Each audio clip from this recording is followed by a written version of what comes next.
سلامونه هیلمن نیم روغ جوړ بیاس نن وایو چې څنګه کولی شو چې د اندونیزیا هیواد د یو ام اس سکالرشپو ته اپلای وکړو. دا سکالرشپونه چې دي د اندونیزیا هیواد د محمدیه پوهنتون لخوا د ډیری هیوادونو لپاره اعلان کړي دي چې د لیسانس ماستري او دکتورا په بخش کې شاګردان مني. د دې سکالرشپو په اړه مکمل معلومات زه اول در کوم، د هغو نه وروسته بیا د اپلای طریقه درته ښیم چې څنګه کولی شئ تاسو د سکالرشپو ته اپلای وکړئ. نو دغه سکالرشپو لپاره د آیلټس یا ټافل سند ضرورت نشته او تاسو کولی شئ که چیرته تاسو د پوهنتون څخه د انګلیش پروفیشنسي سرټیفیکیټ ولرئ هغه اخیستی وي، نو کولی شئ چې تاسو د سکالرشپو ته اپلای وکړئ. او بل د سکالرشپو ته د اپلای کولو کوم اپلیکیشن فیس هم له تاسو څخه نه غواړي. د دې سکالرشپو د پای نیټه چې دی د 2024 کال د ډسمبر د میاشتې 11مه نیټه ده، یعنې اوس هم پکې وخت لاسته. نو دا سکالرشپونه چې دي د زده کړو بشپړ لګښت تاسو ته درکوي. هغه د اوسېدو لپاره کابو $110 تاسو ته درکوي د میاشتې لپاره، او د کتابونو کوم لګښت چې تاسو ته کتابونه ضرورت کیږي هغه دوی درکولی شي. روغتیايي بیمه که چېرته تاسو مریضان سویه هغه ټول مصرف مو دوی پرې کوي. د ویزا فیس ته چې تاسو ته ویزا درکول کیږي هغه هم دوی ورکوي. او بل د تګ ټیکټ کله چې تاسو افغانستان ته ځئ او راځئ نو تاسو ته هغه د تګ راتګ ټیکټ هم په دوی دا وي. یو کلن د ژبې وړیا کورس دی، تاسو چې کله هلته لاړ شئ بیا د ژبې وړیا کورس در باندې وایي، یو کال اندونیزیایي ژبه ده هغه در باندې وایي، هغه هم په دوی ده.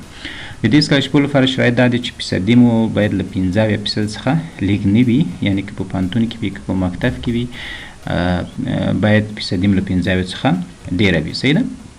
او بل شرایط دا ده چې پاسپورت باید ولري، او بل د ویزا فیس چې تقریبا $380 امریکایي کېږي دا باید تسلیم کړي. دا هغه وخت تاسو تسلیموي کله چې تاسو ټول پروسیس خلاص سي او تاسو ته ویزا درکول کیږي.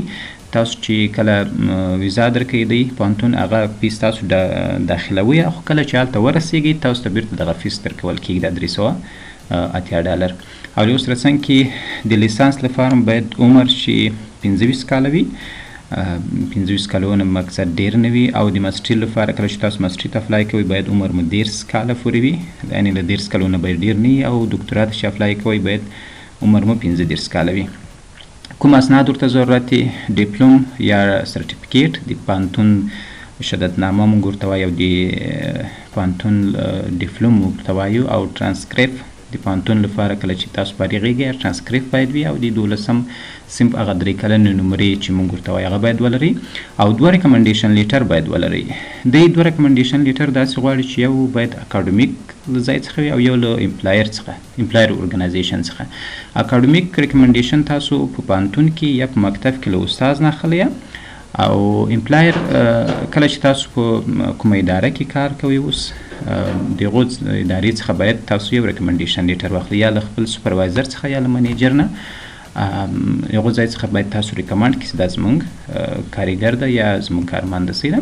او د انګلیسي ژبې سند چې تاسو مخکې درسونه په انګلیسي ژبې ویلي، لکه مخکې چې ما درته وویل چې انګلیش پروفیشنسي سرټیفیکیټ باید ولرئ، هغه تاسو له پوهنتون نه اخیستی شئ. کوم پوهنتون چې فارغ یاست د هغو نه اخیستی شئ، هغه تاسو ته درکوي چې دا تاییدوي چې دغه د 4 کلنه دوره یا دغه بیچلر یا لیسانس چې دی دا د په انګلیسي باندې کړی. بیا هغه سرټیفیکیټ چې پوهنتون پوهنځی تایید کړي ټافی کې هغه بیا تاسو ورته اپلوډ کړئ، هغه هم دوی مني. بیا نو کوم انګلیسي دغو ته ضرورت نشته لکه آیلټس او ټافل چې تاسو ولرئ. صحیح ده.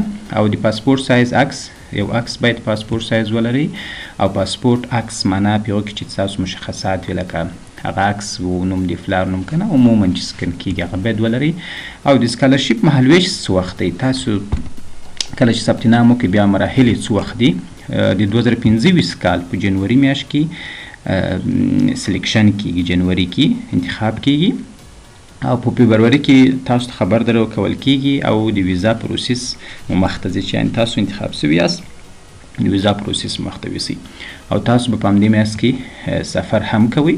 او په 2025 کال په مارچ میاشت کې د ژبې سند یا د ژبې کورس پیلېږي. کله چې تاسو اندونیزیا ته ورسیږئ په مارچ کې به تاسو د ژبې کورس شروع کیږي. او په 2025 سپټمبر کې کې به تاسو درسونه شروع کی. عموما د اروپایي هیوادونو د پوهنتونونو درسونه په نوې سیمستر سپټمبر یا اکتوبر کې شروع کی. صحیح ده. او د زده کړو څانګې ډیری څانګې لري که زه د هر یو یادونه مې دلته ونه سوه کولی، شاید ډېر سلایډونه ترې جوړ سوي وی، خو زه دلته په ثبت نام کې تاسو ته ښیم. بیا تاسو هم کولی شئ چې هغلته کوم بخش ته تاسو ثبت نام کوئ، کومې څانګې ته، هغه پکې پیدا کړئ.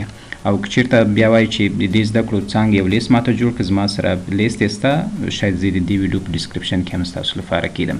نو اوس راځم تاسو ته وایم چې څنګه کولی شئ چې دې سکالرشپو ته اپلای وکړئ. را بسئ ګوګل ته، په ګوګل کې به دغه ویب سایټ ادرس سرچ کړئ، دلته چې ما لیکلی ده isp.ums.ac.id او دغه ادرس به زه د دې ویډیو په ډسکرپشن کې هم درته کیدم چې تاسو کولی شئ په اسانۍ سره د ویب سایټ ته راسئ. صحیح ده. نو دلته به UMS سکالرشپ باندې چې اپلای وکړئ، دلته هغه د سکالرشپ په اړه معلومات درکوي چې کوم بینیفیټ لري، لکه ما چې په دغه مخکې درته معلومات درکړو هغه ټول دلته ذکر شوي دي. معنا تاسو ته وایي چې د بیچلر لپاره به 8 سیمیستره وایي، د ماسټر لپاره به 4 سیمیستره وایي، او د دکترا لپاره به 6 سیمیستره وایي. دغه لکه ما چې مخکې درته وایي چې 4 سیمیستره ځکه ویل کېږي چې ماسټري خو یو کال ده، یو کال بیا تاسو هلته ژبه هم وایاست. صحیح ده. او د اوس سره څنګه سکالرشپ کوریج هغه مخکې درته وایي چې کوم شیان تاسو ته درکوي. صحیح ده. الیجیبلیټي کوم دغوی دي ستاسو الیجیبل یاست د سکالرشپو لپاره باید فیصدي 15 څخه څنګه وي، هغه کمترینه باید 15 وي دی وایي. صحیح ده. او پاسپورټ باید وي، هغه کم تر کم 18 میاشتې له جنوري نه وروسته باید دغه ولري شروع سوي که نه، یعنې فاتي لکه 2025 جنوري نه وروسته هم باید 18 میاشتې وخیف کړي.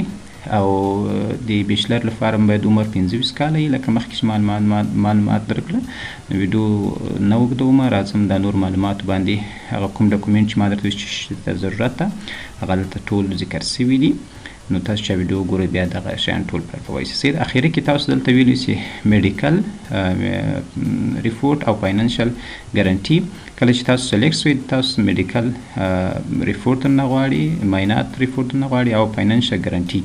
صحیح ده. کله چې تاسو وایي چې مقصد زه غواړم چې دومره دغه لرم، وس لرم چې یو 3 میاشتې پرې تېرې کړم. صحیح ده. دغه د زده کړو څانګې وې چې ما درته ویلې چې لیست یې تاسو سره شریک کوم. ګوره دا ټول هغه د بیچلر لپاره، دلته بیچلر انتخاب کړه، یعنې لیسانس. دلته هغه د لیسانس ټولې څانګې دي. صحیح ده. تر اخره پورې دغه هم څانګې دي. بیا په دا دوم دریم داسې نیکسټ باندې وایه د لیسانس څانګې نورې هم درته راځي. صحیح ده. تقریبا 15 دغه لري، پیجه نور لري. صحیح ده. او دلته که د ماسټري لپاره ثبت نام کوئ په د ماسټري باندې کلیک وکړه، دلته بیا هغه څانګې چې د ماسټري څانګې لري تاسو کولی شئ چې انتخاب یې کړئ، لکه کمیونیکیشن ان انفارمیټیک او همداسې اکنامکس ان بزنس، انجینرینګ، هیلث، اسلامیک سټډیز، لا هم تر اخره پورې دا هم تقریبا یو 2 دغه لري، ولس انټري لري. صحیح ده. 2 پیج، یو پیج نور هم دی. او د دکترا لپاره که ثبت نام کوئ د دکترا باندې کلیک وکړئ، دغه ټولې څانګې دي. صحیح ده. نو د ثبت نام لپاره به راسئ، تاسو د ساین ان باندې به کلیک وکړئ. کله چې ساین ان باندې کلیک وکړئ تاسو ته هغه د دې د نوملیکنې پیج راځي. دلته هغه کسان چې مخکې اکاونټ جوړ کړی وي هغه د یوازې ایمیل ادرس او پاسورډ دلته ټایپ کړئ. صحیح ده. بیا لاګین کېږي. او که غواړئ چې تاسو نوی ثبت نام کوئ بیا به په ساین اپ باندې کلیک وکړئ. په دې باندې چې کلیک وکړئ تاسو نو تاسو راولي دلته به تاسو اول ایمیل ادرس ورکړئ، بیا به هغه پاسورډ تاسو ټایپ کړئ. لکه زه ایمیل ادرس ما مخکې جوړ کړی اکاونټ، بیا ډایرکټ څنګه کېږي جوړېږي. صحیح ده. که زه اوس راځم یو ایمیل ادرس دلته ټایپ کوم، نو دلته ایمیل ادرس ټایپ کوئ، دلته پاسورډ لیکئ او دلته بیا دغه پاسورډ چې دلته دوباره بیا لیکئ. په دې خاطر چې تاسو نه پاسورډ هیر نشئ. د پاسورډ که چېرته په کمپیوټر کې کار کوئ تاسو یو نوټ پیډ فایل کې د ځان سره سیو کړئ، او که چېرته موبایل کې دغه کوئ ثبت نام کوئ بیا هم د ځان سره ولیکئ. صحیح ده. او په ساین اپ باندې زه کلیک کوم. کله چې په دې باندې تاسو کلیک وکړئ ستاسو د ایمیل وریفیکیشن راځي. صحیح ده. دا وریفای سو نو موږ راځو ډایرکټ دلته اوس له هغه ایمیل ادرس نه بیرته زه لاګین کېږم arif.arifi2022@gmail.com او دلته هغه پاسورډ زه بیرته لیکم سیده او په ساین اپ باندې کلیک کوم. ساین ان باندې کله چې ساین ان باندې تاسو کلیک وکړو نو تاسو به راسئ مای اکاونټ ته. مای اکاونټ کې به دلته لومړی تاسو خپل عکس ورته اپلوډ کړئ. خپل عکس له اپلوډ کېدو نه وروسته دلته په چوز فایل باندې کلیک وکړئ. دلته عکس به اپلوډ کړئ. له عکس له اپلوډ څخه وروسته به د کس نوم ولیکئ. ما زر ولیکل ځکه چې دا ویډیو دغه نسي ډېره اوږده نسي. دلته به تخلص ولیکئ او دلته به د پاسپورټ نمبر ولیکئ. د اوسره څنګ کې به تاسو اصلي هیواد کوم ځای ده دلته به افغانستان انتخاب کړئ. صحیح ده. په هر هیواد کې ستاسو ادرس او سټیزنشپ مو چې ده زه ورته تاسو افغانستان نه چې څوک ته وکړئ افغان ورته لیکئ. د پیدایښت نیټه مو دلته کال بیا میاشت بیا دلته ورځ او پلیز اپیر چیرته پیدا سوی ده دلته ولیکئ پکتیا ګردیز افغانستان. صحیح ده. او له اوسره وروسته به تاسو درته وایي چې تاسو مدني حالات چې د مجرد یاست متحل یاست یا طلاق سوي یاست. صحیح ده. د دې لپاره دی چې ډایورس مقصد ښځینه هم ورته اپلای کوی شي او ستاسو جنسیت ښځینه یاست که نارینه. صحیح ده. میل ورته انتخابوم او کوم هیواد څخه تاسو ثبت نام کوئ له افغانستان څخه کوم ولایت به ورته ولیکئ پکتیا او کوم ښار له اوسره څنګ کې هم ادرس په دې ښار کې په کوم ځای کې تاسو اوسیږئ د هم ادرس به ورکړئ. صحیح ده. اوسره څنګ کې به د هیواد د دې ولایت زیپ کوډ پوسټ کوډ یا زیپ کوډ پوسټ کوډ یا د زیپ کوډ د پیدا کولو لپاره به تاسو راسئ ګوګل ته. ګوګل کې به دلته ولیکئ چې پوسټال کوډ یا پوسټ کوډ اف پکتیا ګردیز. صحیح ده. دلته درته راولي زه دلته ورته ولیکم چې پوسټ کوډ اف خوست. صحیح ده. نو خوست چې ورته ولیکئ دلته درته راځي. صحیح ده. که کومه ولسوالۍ کې اوسیږئ بیا لکه مندوزي داسې د 11 مور راس باندې کلیک وکړئ درته راځي. صحیح ده. او که مرکز کې اوسیږئ بیا د جی پی او باندې کلیک وکړئ دا انتخاب کړئ. صحیح ده. د هغه نه وروسته تاسو وایس ریسنټ که تاسو ته وایس کوم ځای کې اوس اوسیږئ دا ځای به ورته انتخاب کړئ پکتیا ګردیز افغانستان. د اوس سره څنګ کې بیا کانټاکټ ادرس راځي. صحیح ده. د ټلیفون شمیرې دلته ټلیفون نمبر به ولیکئ. په دې ځای کې مخکې یو بل ځای انتخاب دی دلته به تاسو افغانستان انتخاب کړئ. په دې دوه باندې کلیک وکړئ خپله راځي درته. صحیح ده. الټرنیټیو دا معنا لري که بل شمیره لري هم د ټلیفون هغه دلته ولیکئ. صحیح ده. او له اوس سره څنګ کې سوشل میډیا تاسو چې استفاده کوئ لاین ویچټ که واتساپ زه ورته واتساپ انتخابوم دلته به د واتساپ نمبر ولیکئ. صحیح ده. د اوس سره څنګ کې ایمرجنسي کنټاکټ وایي داسې په ایمرجنسي حالاتو کې ضرورت په وخت کې موږ له چا سره اړیکه ونیسو. صحیح ده. دلته هغه د کس نوم لیکئ دلته ټلیفون نمبر لیکئ. دلته دا وایي درته وایي دغه کس چې تاسو نوم راکړی دا له تاسو سره څه ارتباط لري. زه ورته وایم چې دا ورور ده. صحیح ده. او دغه ورور ادرس چیرته ده دا همدا ځای ورته انتخابوئ چیرته اوسیږي. صحیح ده. په سیو چینجز باندې کلیک کوئ. سیو چینجز باندې سره کلیک وکړو نو تاسو ته وایي چې دغه مرحله تکمیل سو. صحیح ده. دلته ټول معلومات راځي. د هغه نه وروسته به تاسو راسئ مای اپلیکیشن باندې کلیک وکړئ. رجسټر پروګرام رجسټر پروګرام کې به تاسو ته وایي چې تاسو د بیچلر لپاره لیسانس لپاره اپلای کوئ که د ماسټري او که د دکترا لپاره. صحیح ده.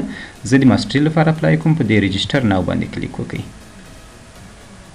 دونه وروسته تاسو ته پیج را خلاصیږي. نو دلته تاسو ته دا پیج را خلاصیږي. دلته به زه دا معلومات په دې خاطر نه ډکوم چې ویډیو ډېره اوږده نه شي خو درته ښیم یې. دلته به پاسپورټ آی ډي راغلی ده تاسو چې هلته ټایپ کړي په مخکې پیج کې. دلته به هغه د ایکسپایر ډیټ به یې هغه ولیکئ پاسپورټ چې په پاسپورټ کې شته او دلته به د پاسپورټ دغه کوي هغه پاسپورټ کاور فوټو به یې کوي که نه هغه کوم عکس چې په کاور باندې لګېدلی هغه لکه د افغانستان اسلامي جمهوریت هغه به ورته اپلوډ کړي او دلته به د پاسپورټ سکین به ورته اپلوډ کړي. صحیح ده. او کوم دغه چې اخیستل سوي لکه دغه یو دغه زه درته ښیم چې داسې چې سوي وي د دې عکس به تاسو په دې ځای کې اپلوډ کړئ دلته. صحیح ده. او له اوس سره څنګ کې به تاسو ته وایي چې مخکینی اکاډمیک بیکګراوند ستاسو ایجوکیشن دلته به د مکتب نوم کوم مکتب نه فارغ سوي یاست او دلته به له کوم پوهنتون څخه فارغ سوي یاست ځکه زه ماسټري ته اپلای کوم. صحیح ده. د مکتب ادرس کوم ځای ده او د پوهنتون ادرس کوم ځای ده. صحیح ده. او دلته وایي چې د په کوم کال دی په مکتب کې ثبت نام کړی ده او په کوم کال په پانتون کې داخل سوی یا د شروع کړی ده. صحیح ده. او دلته تاسو وایي په کوم کال مکتب نه فارغ سوی او دلته به تاسو په کوم کال پانتون نه فارغ سوی. صحیح ده. او دلته به تاسو توایي چې د جی پی ای د های سکول جی پی ای څونه ده او د بیچلر جی پی ای د څومره ده. که چیرته غواړئ چې د جی پی ای په اړه معلومات نه لرئ ځکه چې زموږ د پانتون او د مکتب د دورې ټول هغه پرسنټیج فیصدي چې د هغه سی جی پی ای ده نو هغه باید تاسو تبدیل کړئ جی پی ای ته. که چیرته دا تبدیلول غواړئ زما په یوټیوب چینل کې ویډیو شته د جی پی ای تبدیلول سی جی پی ای ته هغه وګورئ نو دغه طریقه په اسانۍ سره زده کوئ. صحیح ده. له اوس راڅنګ کې اوټ اف صحیح ده دغه سی جی پی خو سیدی اوټ اف 4 ده له 4 څخه تاسو څونه وړي. کله چې هغه خپل فیصدي ورته انټري کړئ نو هغه هم تاسو ته دغه کېږي چې اوټ اف 4 به انتخاب کړئ څومره سی جی پی راځي. او د پانتون د دورې اوټ اف 4 چې ورته انتخاب کړئ معنا ستاسو جی پی ای سی جی پی ای 15 ته هغه سی جی پی ای ته واړوي بیا جی پی ای کې هغه ویډیو چې تاسو وګورئ بیا مکمل تاسو پوهیږئ جی پی ای د 4 له مخې نه ورته انتخابیږي بیا هلته تاسو ولیکئ. صحیح ده. او سکن اف اکاډمیک سرټیفیکیټ په دې ځای کې به تاسو د دغه ولې د پانتون اسناد سرټیفیکیټ مو باید دلته اپلوډ کړئ او دلته مو باید د پانتون ترانسکریپټ اپلوډ کړئ. صحیح ده. باید سکن سوی وي.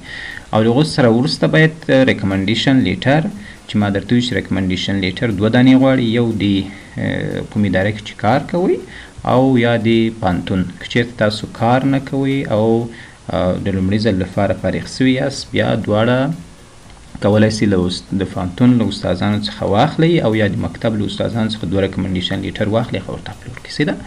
سټډي پروګرام تاسو ته وایي کوم پروګرام ته اوس تاسو دلته سلیکشن کوئ چې د کوم پروګرام لپاره تاسو ثبت نام کوئ. دلته ورته وایي سیمیسټر سپټمبر او فنډینګ موږ ورته وایو انټرنیشنل پرایورټي سکالرشپ فول فنډینګ سکالرشپ لپاره زه اپلای کوم. صحیح ده. پروګرام شي ده ریګولر ماسټر او دلته زه ورته سلیکشن فاکولټي کومه فاکولټي انتخابوي زه ورته وایم چې دلته ورته انتخابوم اکنامکس اینډ بزنس. صحیح ده. دا چې کله انتخاب کوئ ورته دلته سلیکټ سټډي پروګرام. صحیح ده. ماسټر ان اکاونټینګ کې وایي ته ماسټري کوئ که په منیجمنټ کې زه ورته نسي په منیجمنټ کې. دلته سکن اف لنګویج پروفیشنسي لکه مخکې ما درته ویلي چې تاسو که چیرته ایلټس یا ټافل نه لري هغه تاسو ورته انګلیش پروفیشنسي سرټیفیکیټ دلته اپلوډ کولی شئ. صحیح ده. که چیرته د انګلیسي پروفیشنسي سرټیفیکیټ په اړه معلومات غواړئ ما ته په کمنټ کې ولیکئ زه به درته معلومات درکړم. صحیح ده. دلته بیا یې تاسو کولی شئ ورته اپلوډ کړئ. موټیویشن لیټر مو لیکلی وي هغه ورته اپلوډ کړئ. دلته اپلوډ نه هغه راواخلئ ټکس یې دلته ولیکئ ټول یې پیسټ کړئ او دلته تاسو ته وایي چې ماکزیموم باید ډېر دغه کوم موټیویشن مو چې لیکلی وي موټیویشن لیټر دا باید 150 لغات وي. صحیح ده. موټیویشن کله چې تاسو اپلای کوئ د ماسټري لپاره هغه درنه غواړي. سټډي پلان سټډي پلان هم ډېری خلک دغه کوي ورته اپلوډ کوي. نو که دا چیرته موټیویشن لیټر او سټډي پلان تاسو اپلوډ کړئ نو ستاسو د سلیکټ کېدو کامیابه کېدو چانس نور هم زیاتېږي که نه. که نه وي دلته دا حتمي نه دي نیولي چې باید تاسو حتمي دغه اپلوډ کړئ. صحیح ده. که وي ښه ده که نه وي د دې لپاره کوم دغو ته ضرورت نشته چې تاسو اپلوډ کړئ. دغه نه وروسته تاسو کله چې دغه بخشونه ما اپلوډ کړو لکه پوسټ سټډي پلان دی د راتلونکي لپاره څه پلان لرئ کله ته فارغ سوي او ریسرچ پلان دی چې دلته کله چې ماسټري کوئ تاسو په کوم بخش کې ریسرچ کوئ. صحیح ده. هغه به تاسو دلته ورته ولیکئ او له هغه نه وروسته به تاسې سبمیټ اپلیکیشن باندې کلیک وکړئ نو ستاسو اپلیکیشن سبمیټ کیږي او دغه تر دې ځایه پورې هغه اسانه طریقه وه یا د دې سکالرشپ د اپلای کولو بشپړه طریقه تر همدې ځایه پورې وه. نو که چیرته ویډیو مو خوښه سوې وي ویډیو د سره لایک کړئ له نورو ملګرو سره هم ویډیو شریکه کړئ تر څو هغه هم ترېنه استفاده وکړي. که چیرته کوم سوال پوښتنه نظر لرئ ما ته په کمنټ بخش کې ولیکئ. تاسو ته ښه وختونه. الله مو منځ.